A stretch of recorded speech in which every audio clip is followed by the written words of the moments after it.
Hello students, welcome back to my channel. How are you all? I hope you all are fine.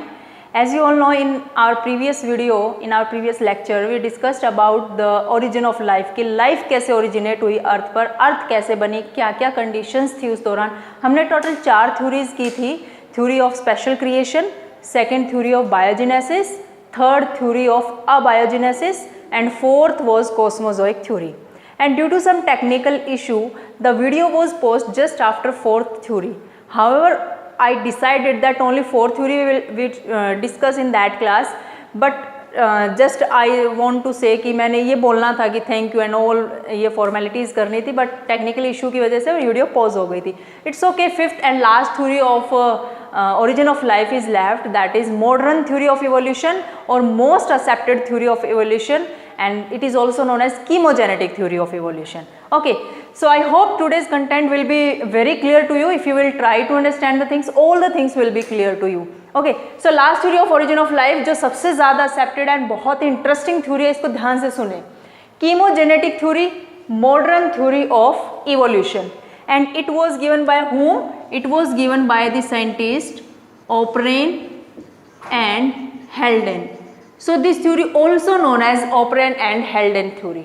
Okay, O'Brien was from Russia, ये scientist Russia से थे, and Haldane scientist was from England, ये England से थे. Clear? अच्छा, इस theory को 3 part में डिवाइड किया गया है: chemogeny, biogeny, cognogeny. What is chemogeny? It is chemical evolution. This part involve chemical evolution. इस पार्ट में केमिकल इवोल्यूशन की बात की जा रही है. Biogeny involve first biomolecule formation, first biomolecule formation. Clear? And cognogeny involve first life form formation, first life बनी and its evolution, और इसका इवोल्यूशन हुआ. ठीक है, तो ये 3 पार्ट्स में डिवाइडेड है थ्योरी, 3 हिस्सों में डिवाइडेड है. उन्हीं 3 पार्ट्स के बारे में हम बात करेंगे. सो सबसे पहले हम कीमोजेनी की बात करेंगे. कीमोजेनी स्टार्ट करने से पहले हम अर्थ की बात करने वाले हैं कि जब अर्थ का जन्म हुआ, अर्थ का ओरिजिन हुआ, तो अर्थ कैसे दिखती थी. क्या आज की तरह ही वहाँ पर बहुत ज़्यादा बायोडाइवर्सिटी थी? क्या ऐसा ही टेम्परेचर था, ऐसा ही प्रेशर था, ऐसे ही क्लाउड बनते थे, ऐसा ही सब कुछ था? It was not there. The earth was totally different when it was form. जब वो बनी पूरी तरह से अलग थी आज की अर्थ के कंपैरिजन में. चाहे तुम टेम्परेचर ले लो, चाहे तुम प्रेशर ले लो, चाहे एटमॉस्फेयर ले लो, ओजोन ले लो, कुछ भी you can take, but the earth was totally different. तो हम पहले अर्थ की कंडीशन की ही बात करेंगे कि अर्थ उस टाइम पे कैसी दिखाई देती थी और फिर कैसे कैसे धीरे धीरे लाइफ आई according to Oparin and Haldane. And do you know this thing कि this theory is completely experimentally proofed. ये थ्योरी एक्सपेरिमेंटली प्रूव्ड है. उस एक्सपेरिमेंट को हम इसके बाद में पढ़ेंगे कि कैसे इसको एक्सपेरिमेंटली प्रूव किया गया. उस थ्योरी के अकॉर्डिंग नहीं कि थ्योरी ऑफ स्पेशल क्रिएशन थी कि ऐसा कुछ हुआ था कि गॉड वाज देयर, कि ब्रह्मा आए थे और उन्होंने ऐसे बना दिया. हालांकि रिलीजियस थिंकर ऐसा मानते हैं, हम सब भी मानते हैं, लोकल जो हम पीपल होते हैं, but science does not follow this thing. So if we talk about earth condition, when earth was formed, it was just a piece of rock. एक रॉक का पीस थी, जैसे रॉक होती है इस तरह से अर्थ की शेप थी. कोई एक पर्टिकुलर शेप नहीं थी. जगह जगह पर वोल्केनिक इरप्शंस हो रहे थे.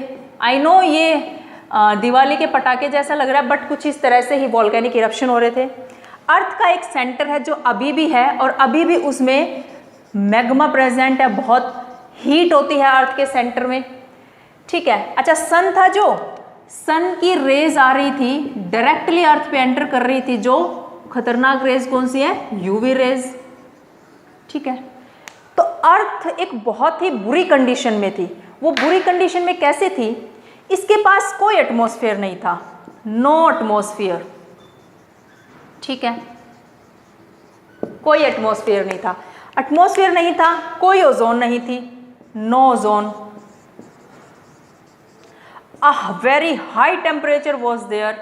बहुत ज़्यादा हाई टेम्परेचर था. इस हाई टेम्परेचर की वजह से no liquid water, liquid form में वाटर भी नहीं था, water was in vaporised form, water vapour were present.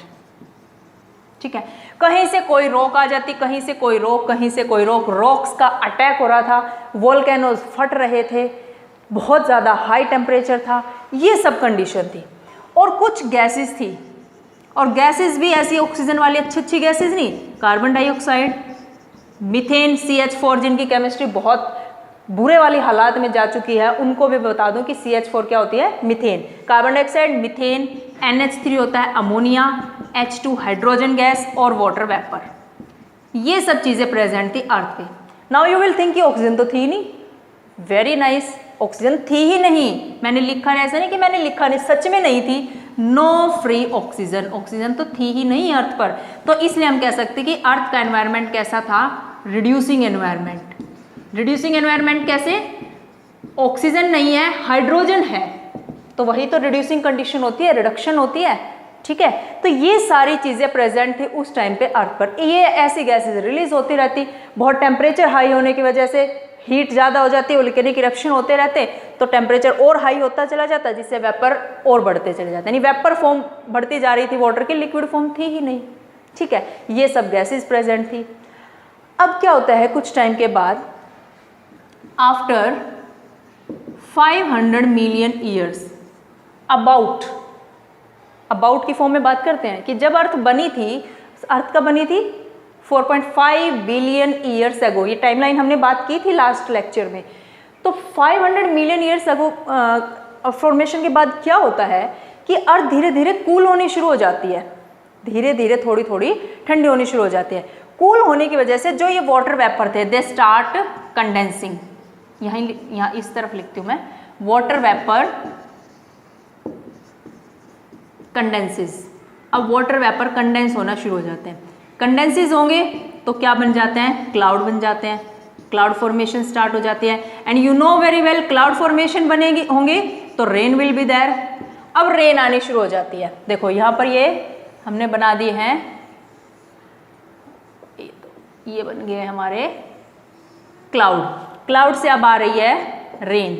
अर्थ पे जब रेन आई, ऐसा नहीं था आधे घंटे 1 घंटे के लिए रेन आ गई, 2 घंटे के लिए रेन आ गई, 4 घंटे, 100 ईयर्स तक रेन आती रही कॉन्टिन्यूसली, रेन स्टॉप नहीं हुई।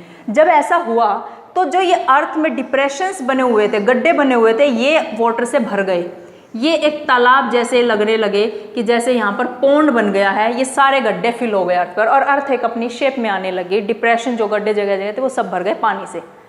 अब इतना हाई टेम्परेचर था अर्थ पर, अभी भी रॉक्स खत्म नहीं हुई है, बहुत ज़्यादा हीटिंग है अभी भी, वो अलग बात है कि ठीक है बारिश आ गई, क्लाउड बन गए हैं। तो ये जो वाटर बना, ये जो वाटर भर गया है, इस वाटर को बोला गया hot dilute soup, hot dilute soup और primordial soup, primordial soup. Primordial soup name was given by the scientist Haldane. Primordial soup जो नाम दिया गया उस टाइम के पानी को, बहुत गर्म पानी था, और वो नाम दिया हेल्डन साइंटिस्ट ने। You are to remember this thing. अच्छा, इसको बुक्स में ब्रोथ फॉर्मेशन भी लिखा जाता है, जो ये गड्ढे बन गए ना, पानी भर गया इसके, अब तो इसको ब्रोथ फॉर्मेशन भी बोला है बुक्स के अंदर, BROTH, ब्रोथ फॉर्मेशन। ठीक है, तो ये सब हुआ था अर्थ पे। ये जो हमने पार्ट किया है इस थ्योरी का, ये पार्ट किया है chemogeny part, chemogeny. First part is completed कि कैसे कैसे केमिकल्स प्रेजेंट थे, या क्या केमिकल रिएक्शंस हुई, कैसे अर्थ का टेम्परेचर हाई था धीरे धीरे से लो होना शुरू हो गया, कैसे क्लाउड बने, कैसे रेन आई, कैसे वो डिप्रेशंस जो अर्थ पे थे सब भर गए। ठीक है, अब पानी आ गया है अर्थ पे, और यहाँ पर पोंड लाइक स्ट्रक्चर बन चुके हैं, वो डिप्रेशन भर चुके हैं। अब वाटर आ गया है तो लाइफ भी आनी शुरू हो जाएगी धीरे धीरे। अब हम उसकी बात करेंगे, कौन से पार्ट की, बायोजेनी पार्ट की। ठीक है, यू कैन टेक स्क्रीनशॉट।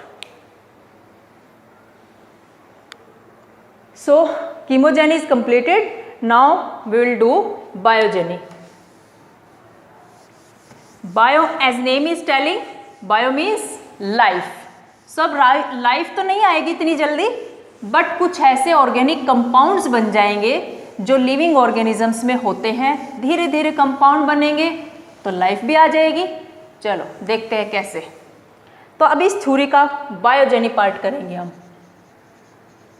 अब देखो पानी बन गया है, ठीक है, वाटर आ गया है। अब सारे का सारा काम हम वाटर में देखेंगे, वाटर में क्या क्या हुआ, ठीक है। This is water. जो अर्थ पे डिप्रेशंस थे उनके अंदर पानी भर गया, वो depression are look like pond, river और anything you can imagine, water body की तरह दिखने लगे। अब उस वाटर बॉडी के अंदर क्या क्या चीजें हो रही है, अब हम उनकी बात करेंगे। देखो CO2, अमोनिया, मीथेन, हाइड्रोजन, ये सब गैसेस प्रेजेंट थी कहाँ पर, अर्थ पर। Now what happen, they combine, ये सब गैसेस एक दूसरे के साथ कंबाइन हो गई। अब नाउ यू विल से कि मैम कंबाइन ऐसे कैसे कंबाइन हो गई, कैसे कंबाइन हो गई, एनर्जी चाहिए कॉम्बिनेशन के लिए, और वो एनर्जी कहाँ से आई, लाइटनिंग, बहुत जोरदार लाइटनिंग हो रही होती है उस टाइम पे अर्थ पे, यूवी रेज आ रही थी, रोकने के लिए ओजोन तो थी नहीं ना, और क्या था, वोल्केनिक इरप्शंस हो रहे थे। जब ये सब कुछ हो रहा था तो यहाँ से lot of energy was released and that energy was used by these gases to combine. ये सब कंबाइन हो गए, कंबाइन होने के बाद इन्होंने क्या बनाया, see what they form, amino acids, ठीक है, fatty acids, nucleotides, simple sugars, और you can see here glucose, सबसे सिंपल शुगर ग्लूकोज ही है। ये सब चीजें बन गई एंड दीज आर बायोमोलिक्यूल। क्या बन गई ये, बायोमोलिक्यूल्स। एंड टाइमलाइन को याद करो, 4.5 बिलियन ईयर्स एगो, 4.5 बिलियन ईयर्स एगो पर अर्थ बनी है। 4 बिलियन ईयर्स एगो पर फर्स्ट बायोमोलिक्यूल बन जाता है, 4 बिलियन ईयर्स एगो फर्स्ट बायोमोलिक्यूल बन गए, ठीक है। अब ये ऐसे कैसे तो रहने वाले नहीं है, दे अगेन एग्रीगेट, एक दूसरे के साथ कंबाइन हो जाते हैं। अब तुम कहोगे कि मैम ऐसा कैसे हो जाएगा, अपने आप कंबाइन कैसे हो जाएंगे। अगर तुम अभी इस कंडीशन में, जो जिस कंडीशन में अर्थ अब है, अभी भी किसी हॉट रॉक पे, बहुत गर्म जो रॉक उबल रही है, उस पर अमीनो एसिड की छोटी छोटी ड्रॉप्स डाल दोगे तो अभी भी वो अमीनो एसिड कंबाइन होकर प्रोटीन बना लेंगे। तो ऐसे एविडेंसेस, ऐसे एक्सपेरिमेंटल प्रूफ हैं हमारे पास जो इनको सच प्रूव करते हैं। तो you have to learn it. ये नहीं सोचना कि ऐसा कैसे हो गया होगा। अगर तुम करना चाहो तो तुम भी ऐसे एक्सपेरिमेंट कर सकते हो कि किसी भी हॉट रॉक पे अमीनो एसिड की ड्रॉप्स डालोगे तो कंबाइन होकर प्रोटीन बनाते हैं, ठीक है। तो ये जो बायोमोलिक्यूल्स बने थे, नाउ दे स्टार्ट कंबाइन। अब ये कंबाइन होना शुरू हो जाता है। Again the energy coming from these things. Amino acid combine होंगे तो क्या बनेगा, प्रोटीन्स, ठीक है। फैटी एसिड कंबाइन होते हैं तो what they form, fats. Nucleotide combine then they form nucleic acid. And do you know कौन सा न्यूक्लिक एसिड बना होगा, 5th 6th चैप्टर किया हमने, principle of inheritance and variation, molecular basis of inheritance. वहां पर हमने बात की थी कि डीएनए पहले नहीं, आरएनए पहले आया। तो न्यूक्लिक एसिड कौन बना होगा, आरएनए। शुगर, ग्लूकोज वगैरह फिर पॉलीसैकेराइड बनने शुरू हो गए, ठीक है। तो अब क्या बन गए हैं, बायो मैक्रोमोलिक्यूल्स बन चुके हैं, और ये सब हुआ 3 बिलियन ईयर्स एगो, ठीक है। I hope up to here it is clear. Now अब ये बड़े बड़े बायो मैक्रोमोलिक्यूल्स बन गए हैं। अब ये जब कंबाइन होंगे, ये सब इकट्ठे होंगे तो ये क्या बनाते हैं structure, protobionts. Protobionts, now this is a new thing for you. Protobionts are cell like structure, ये सेल जैसे स्ट्रक्चर है। These are cell like structure and it takes place 2 billion years ago. इसके बाद सेल आई है, तो इतना सब कुछ हुआ था तब जाके सेल बनी थी हमारी, ठीक है। प्रोटोबायोन्ट्स बन चुके हैं, यहाँ तक का उम्मीद है तुम्हें समझ आ गया होगा। उसके बाद हम प्रोटोबायोन्ट्स की बात करेंगे। तो ये जो पार्ट है, ये कौन सा पार्ट है, बायोजेनी। ये कौन सा पार्ट पढ़ा हमने, बायोजेनी। अब जो हमने 3rd पार्ट पढ़ा है जीनोजेनी, उसमें क्या पढ़ेंगे कि कैसे फर्स्ट लाइफ फॉर्म आई और कैसे उसका इवोल्यूशन हुआ। You can take screenshot.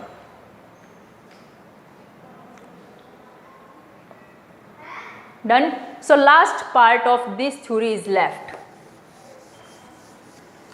Now we have what, protobionts. अब इन प्रोटोबायोन्ट्स को पढ़ते हैं, ये क्या होते हैं, किस साइंटिस्ट ने इसको कैसे एक्सप्लेन किया। Protobionts. See what are these thing? These are not cells, ये सेल्स नहीं है, अभी सेल नहीं बनी है ये, but are precursors of cells. लेकिन ये सेल के क्या हैं? प्रीकर्सर हैं। प्रीकर्सर मीन्स सेल आने से पहले उनकी तैयारियां हैं ये, ठीक है। Protobionts do not reproduce, didn't reproduce, ये रिप्रोडक्शन नहीं कर सकते, सेल नहीं है, रिप्रोडक्शन नहीं करेंगे, ठीक है। अब एक साइंटिस्ट थे जो अभी हमने ओपरेन और हेल्डेने की बात की, ओपरेन ने बोला कि ये कोअसर्वेट्स हैं, ओपरेन ने इनको नाम दिया coacervates. Now what are coacervates? What he told, किसने बोला ये? ओपरेन ने। ही टोल्ड वन थिंग कि यू टेक प्रोटीन, तुम प्रोटीन लो एंड कार्बोहाइड्रेट लो, ठीक है, शुगर लो, टेक प्रोटीन एंड कार्बोहाइड्रेट, और एक कंटेनर लो, उसमें हमने ये तो डाला है जो ब्लैक में मैं बना रही हूँ, दीज आर प्रोटीन्स, ठीक है, और रेड से मैंने जो बनाया these are carbohydrates.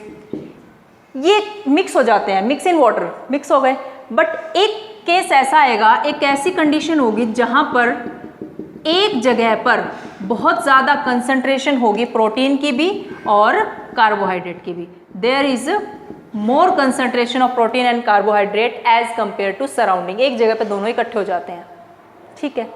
This was told about by Oparin and इसको उन्होंने बोला कोअसर्वेट्स। फिर एक टर्म आई microspheres, microspheres. This term was given by the scientist Sidney Fox. देखो ये अपने नाम में दो दो चीज़ें लिया है, सिडनी जगह का नाम है, फोक्स एनिमल का नाम है ना, तो याद हो जाएगा। सिडनी फोक्स साइंटिस्ट थे, उन्होंने बोला कि यू टेक प्रोटीन, तुम प्रोटीन लो, mix in water, shake it, water में डाल दो और उसको शेक करो। Again a place will be there where maximum concentration of protein will be there. एक ऐसी कंडीशन मिली कि जहाँ पर बहुत ज़्यादा कंसंट्रेशन इकट्ठी हो गई, किसकी? प्रोटीन की। अब इन्होंने एक और बहुत इंटरेस्टिंग चीज़ की, क्या? उन्होंने बोला नाउ यू पुट लिपिड। अब उन्होंने तीसरी चीज़ क्या डाली? लिपिड। यहाँ तो कार्बोहाइड्रेट था, उन्होंने लिपिड डाल दिया। क्या देखा कि जो लिपिड डाला वो प्रोटीन के चारों तरफ अरेंज हो गया, उसने अपने आप को प्रोटीन के चारों तरफ अरेंज कर लिया। अब इससे तुम्हें क्या समझ आता है? आज जो हम अपनी सेल्स देखते हैं, हमारी सेल्स जो होती हैं, they are covered by plasma membrane and that plasma membrane is composed of phospholipids and inside that plasma membrane proteins are present. तो यही चीज़ उन्होंने ऑब्जर्व की कि अंदर प्रोटीन, बाहर लिपिड, यानी लिपिड की कवरिंग, कोई कवरिंग भी है जो कवर कर रही है इन प्रोटीन और कार्बोहाइड्रेट को। अभी तो इन्होंने प्रोटीन लिया है, बट आगे आगे हमने देखा कि प्रोटीन और कार्बोहाइड्रेट के अगर इसमें डालते हैं हम लिपिड, तो इसके चारों तरफ लिपिड की कवरिंग आ जाती है, प्रोटीन कार्बोहाइड्रेट अंदर आ जाते हैं। अब कहीं से आरएनए भी आ गया होगा, बन तो गया ही था आरएनए भी एंटर कर गया मान लो यहाँ, और ये आरएनए आ गया, तो ये सेल बन गई। न्यूक्लिक एसिड भी है, आरएनए है, और प्रोटीन और कार्बोहाइड्रेट है, और लिपिड की इनके चारों तरफ मेम्ब्रेन आ गई, इस तरह से सेल बन गई। I hope it is clear. You can take screenshot up to here. फिर हम बात करेंगे कि प्रोटीन और कार्बोहाइड्रेट बन गए हैं, लिपिड की मेम्ब्रेन आ गई है, तो प्रोकैरियोट सेल पहले आई कि यूकैरियोटिक सेल पहले आई? See, then our topic will be completed. What do you think, prokaryotes पहले आए हैं कि यूकैरियोट्स? अब तुम कह ही दोगे कि मैम प्रोकैरियोट्स को हम पहले पढ़ते हैं, तो ऑब्वियसली पहले आए होंगे। बिल्कुल, प्रोकैरियोट्स पहले आए हैं, यूकैरियोट्स जो होते हैं कॉम्प्लेक्स ऑर्गेनिज्म, ये बाद में आए हैं। सो प्रोटोबायोन्ट्स बन गए थे, बन गया था प्रोटोबायोन्ट्स, ठीक है। प्रोटोबायोन्ट्स के बाद फर्स्ट सेल बन गई, और फर्स्ट सेल कौन सी बनी? प्रोकैरियोटिक। अब मैं बोल तो रही हूँ बार बार प्रोकैरियोट, यूकैरियोट, तुम्हें पता भी है कि नहीं ये क्या होते हैं? Prokaryotes primitive organism which do not have any nuclear membrane around the nucleus, और राइबोसोम भी इनमें 70S होते हैं, और बहुत सारी डिफरेंसेस हैं यूकैरियोट्स में। यूकैरियोट्स जो होते हैं इनके पास न्यूक्लियर मेम्ब्रेन होती है, न्यूक्लियस के चारों तरफ 80S राइबोसोम्स होते हैं, इस तरह के कई सारे डिफरेंसेस होते हैं। तो पहले प्रोकैरियोटिक सेल आई। देखो पानी था, चलो रेड पानी होता नहीं है पर चलो बना दिया मैंने, ठीक है, पानी था, और प्रोटीन्स प्रेजेंट थे, ये प्रोटीन्स हैं, कार्बोहाइड्रेट्स प्रेजेंट थे, दीज आर कार्बोहाइड्रेट्स। इनके चारों तरफ एक क्या आ गई थी, लिपिड की मेम्ब्रेन आ गई थी। यही बात की ना हमने, प्रोटीन कार्बोहाइड्रेट एक जगह पे इकट्ठे हो गए, चारों तरफ लिपिड की मेम्ब्रेन आ गई। कहीं से बेचारा आरएनए भी आ गया घूमता फिरता, है ना, न्यूक्लिक एसिड भी आ गया। तो ये क्या बन गई, हमारी सेल बन गई। तो ये बना दिया आरएनए, रेड वाले बना दिए प्रोटीन, है ना, ब्लैक वाले बन गए कार्बोहाइड्रेट्स। ठीक है, ये वाली लेयर हो गई लिपिड की। क्लियर, ये सेल बन गई। अब तुम्हें क्या लगता है ये बिना खाना जिंदा रही होगी? खाना भी तो चाहिए। अब हमने कौन सा वहाँ पर डिश बना के रखी थी, भगवान ने थोड़ा ना डिश बना के रख दी थी, नेचर ने नहीं बनाई थी कि आओ और तुम्हें आते ही बहुत पिज़्ज़ा बर्गर और चाउमीन पता नहीं क्या क्या मिलने वाला है, ऐसा कुछ भी नहीं था। उसको अपना खाना चाहिए था। अब व्हाट डू यू थिंक, क्या ये ऑटोट्रॉफ रहे होंगे कि हिट्रोट्रॉफ? हम पढ़ते हैं ना दो तरह के ऑर्गेनिज्म, ऑटोट्रॉफ जो अपना खाना खुद बनाते हैं, हिट्रोट्रॉफ जो दूसरों का छीनते हैं। तो क्या लगता है तुम्हें, इन्होंने खुद बनाया होगा कि दूसरों का छीना होगा? Now you will say ma'am दूसरे तो थे ही नहीं, छीनेंगे किससे? वेरी नाइस, ऐसा बिल्कुल सही बात है, दूसरे थे ही नहीं, छीनेंगे किससे? दूसरे कौन थे? ये प्रोटीन कार्बोहाइड्रेट तो घूम ही रहे हैं ना वाटर में। अब सारे थोड़ा ना इकट्ठे हो गए एक सेल के अंदर, तो ये प्रोटीन कार्बोहाइड्रेट घूम रहे हैं। अब यही तो खाना होता है, प्रोटीन कार्बोहाइड्रेट ही तो खाना है। जब इनको फ्री में खाना मिल रहा है, then why will they prepare their food? तो फर्स्ट जो सेल बनी वो क्या थी? हेट्रोट्रॉफ।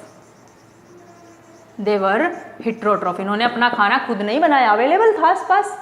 अब क्या होता है, इनकी जनरेशन बढ़ती चली जाती, जनरेशन मतलब इनकी पॉपुलेशन बढ़ती चली गई। जब बहुत सारे इकट्ठे हो जाएंगे तो खाना खत्म होना शुरू हो जाएगा, आसपास का खाना खत्म होना लग गया। अब इन्होंने क्या सोचा कि भाई अब तो अपना खाना खुद बनाना ही पड़ेगा, खाना तो खत्म हो रहा है, nutrition is not there. Then they start prepare their food. अब उन्होंने अपना खाना बनाना शुरू कर दिया। और खाना कैसे बनाया? आसपास इतना सारा केमिकल अवेलेबल है, कहाँ इनका दिमाग चलेगा कि तुम सन से सनलाइट ले लो और फोटोसिंथेसिस कर लो? आसपास बहुत सारा केमिकल था, तो they become chemo autotroph. Autotroph तो बन गए, लेकिन कैसे ऑटोट्रॉफ बने? Chemo autotrophs. Chemo means chemical use करके अपना खाना बनाया। केमिकल मीन्स हाइड्रोजन सल्फाइड, यानी वाटर की जगह इन्होंने क्या यूज की है? Hydrogen sulphide. अपना खाना बनाना शुरू कर दिया केमिकल यूज करके। आज भी कुछ कीमो ऑटोट्रॉफ्स अवेलेबल हैं, जैसे सल्फर बैक्टीरिया, इसमें एग्जाम्पल आता है सल्फर बैक्टीरिया, ठीक है। आयरन बैक्टीरिया इज एग्जाम्पल, और नाइट्रीफाइंग बैक्टीरिया। तो जो ऐसा बोल रहे थे ना स्पेशल क्रिएशन थ्योरी वाले कि जो बायोडाइवर्सिटी कभी आई थी, ऐसी ही जनरेशन आज भी है, पहले कोई जो था वो वैसा ही आज है, कोई चेंजेस नहीं आए हैं, ठीक है, ऐसा कुछ भी नहीं था। तो you can see this thing. Chemo autotroph chemical को यूज करके अपना खाना बना रहे हैं, खाना बनाना आ गया है। अब क्या होता है, केमिकल खत्म होने लग गए, पॉपुलेशन बढ़ रही थी, केमिकल यूज किया, बहुत सारा खाना बनाया, खत्म होने लग गया, केमिकल कम पड़ने लग गया। अब उनका दिमाग चलता है कि थोड़ा सा कि सन है ना, सन से एनर्जी लो और खाना बनाओ। अब ये कीमो ऑटोट्रॉफ से क्या बन गए? Photo autotrophs. Photo autotroph. Phototroph बनने के बाद भी बहुत सारी चीजें हुई। ऑक्सीजन नहीं रिलीज करते थे, ऑक्सीजन ही नहीं रिलीज करते थे, धीरे धीरे ऑक्सीजन भी रिलीज करने लगे और फोटोसिंथेसिस हो गई। लेकिन एक चीज़ बहुत इंटरेस्टिंग हुई, ऑक्सीजन पहले थी नहीं, तो जो ऑक्सीजन अब रिलीज होने लगी वो पॉइजन का काम करने लगी। जो वहाँ पर अवेलेबल थे पॉपुलेशन, जो भी ऑर्गेनिज्म अवेलेबल थे, उनको ऑक्सीजन कभी देखी नहीं थी उन्होंने, तो टॉक्सिन का काम करने लगी, पॉइजन का काम करने लगी, ठीक है। तो इसका मतलब वो एनारोबिक रेस्पिरेशन करते थे, ऑक्सीजन नहीं थी। तो कैसा रेस्पिरेशन था उनका पहले? Anaerobic respiration, in absence of oxygen. अब धीरे धीरे ऑक्सीजन रिलीज होने लग गई और कुछ ऑर्गेनिजम्स ने उस ऑक्सीजन को यूज करना शुरू कर दिया। ब्रीदिंग तो कर ही ली चलो, और उस ऑक्सीजन को कहाँ यूज किया? फूड को ब्रेक डाउन करने में, रेस्पिरेशन करने में, एनर्जी लेने में, ठीक है। अब ऑक्सीजन एक्सोटॉक्सिन का काम नहीं करते थे। एंड फाइनली कहाँ पहुंच गए फिर? एरोबिक रेस्पिरेशन पर। धीरे धीरे क्या होने लगा, यानी aerobic respiration in presence of oxygen, breakdown of food होने लग गया, एनर्जी मिलने लग गई फाइनली। ये सब तो हुआ प्रोकैरियोट्स में। अब यूकैरियोट्स कैसे बन गए? प्रोकैरियोट से यूकैरियोट्स बने हैं, प्रोकैरियोट से यूकैरियोट्स बने हैं। इनको एक्सप्लेन करने की एक थ्योरी है एंडोसिम्बायोटिक थ्योरी। इसके बारे में मैंने पहले भी बात की है किसी लेक्चर में, उस दिन भी मैंने तुम्हें बताया था एंडोसिम्बायोटिक थ्योरी। ये थ्योरी क्या कहती है कि कोई बड़ा सा प्रोकैरियोट था, ठीक है, उसको खाना चाहिए था, छोटा सा एक प्रोकैरियोट्स था, उसको इसने खा लिया, ये इसकी बॉडी में आ गया। कुछ ने तो हथियार डाल दिए कि हमें खा लिया, चलो हम मर गए। कुछ ने सोचा कि हम मरते नहीं हैं, हम भी जिंदा रहेंगे, हम इसकी हेल्प कर देते हैं। हेल्प किस फॉर्म में की? इन्होंने इसको एनर्जी देनी शुरू कर दी क्योंकि इन्होंने खा ही लिया था। कोई तो ये बन गया क्लोरोप्लास्ट, कोई तो बन गया क्लोरोप्लास्ट, कि कोई बन गया माइटोकॉन्ड्रिया। तो जो हम आजकल यूकैरियोट्स में क्लोरोप्लास्ट और माइटोकॉन्ड्रिया देखते हैं ना, उनके खुद का राइबोसोम है, खुद के न्यूक्लिक एसिड है, ठीक है, वो इसीलिए देखते हैं क्योंकि ये पहले प्रोकैरियोट्स रहे थे, अब वो उसने खा लिए, तो ये यूकैरियोट बन गए, इनमें क्लोरोप्लास्ट बन गया, माइटोकॉन्ड्रिया एंड सब चीज़ें बनने लग गई। तो इस तरह से प्रोकैरियोट से यूकैरियोट्स बने।